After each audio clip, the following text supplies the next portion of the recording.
Kenya yangu, ngao yangu, na upinga ufisadi, hongo mbali, rushwa mbali. This initiative also offers a welcome support, I think, for the anti-corruption push, which has begun, is underway, led by President Kenyatta and by other top Kenyan government officials, including the Director of Public Prosecutions, the Director of Criminal Investigations, Chief Justice of the Supreme Court, the Auditor General, and of course the Ethics and Anti-Corruption Commission. And I want to welcome and commend their efforts to address this scourge.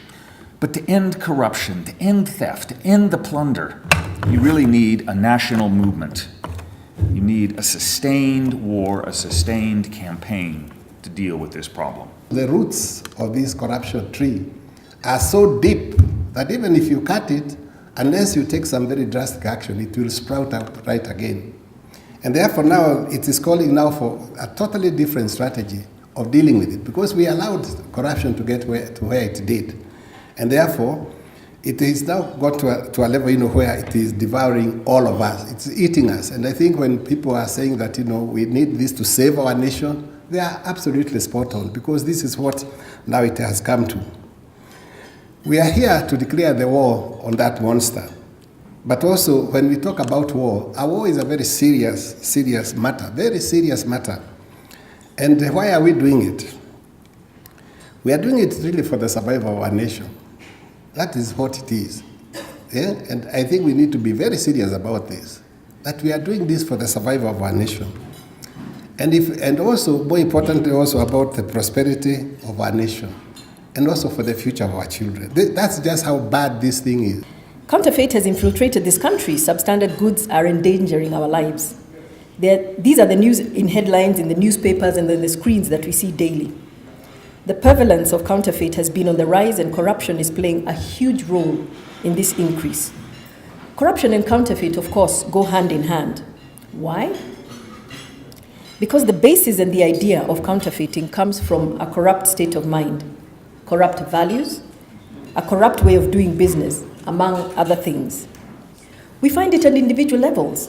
An individual who makes a corrupt decision to produce counterfeit products is a principal factor in this ecosystem.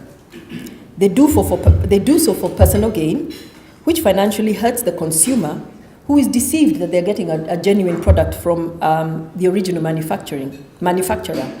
Let's also not mention that they deny the original IP owner of their revenue.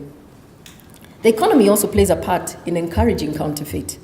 Due to harsh economic times, people resort to easier ways to make money, with methods not necessarily easier, but they leverage on existing brand names to push their own brands. The law presently does not sufficiently take into account the severe effects the supply of counterfeit goods does to our population's health, quality of lives, and the economy. For us, we feel it is time to criminalize this vice and impose heavy penalties to anyone found dealing in counterfeits. Even our own people in the private sector have been involved, because it takes two to tango. And corruption is not practiced by one person. It's practiced by two people who have reached agreement to defraud a nation. It is an agreement. They have reached an agreement. There is somebody giving and somebody receiving. And this is what we want to fight. They have turned into cartels and complicated our service delivery. We have seen very substandard services being provided, and in fact, we now have reached a point where there are no services provided and people are paid. No goods provided, people are paid. That is where we have reached. And that's why we have come together as a forum to say we cannot keep quiet.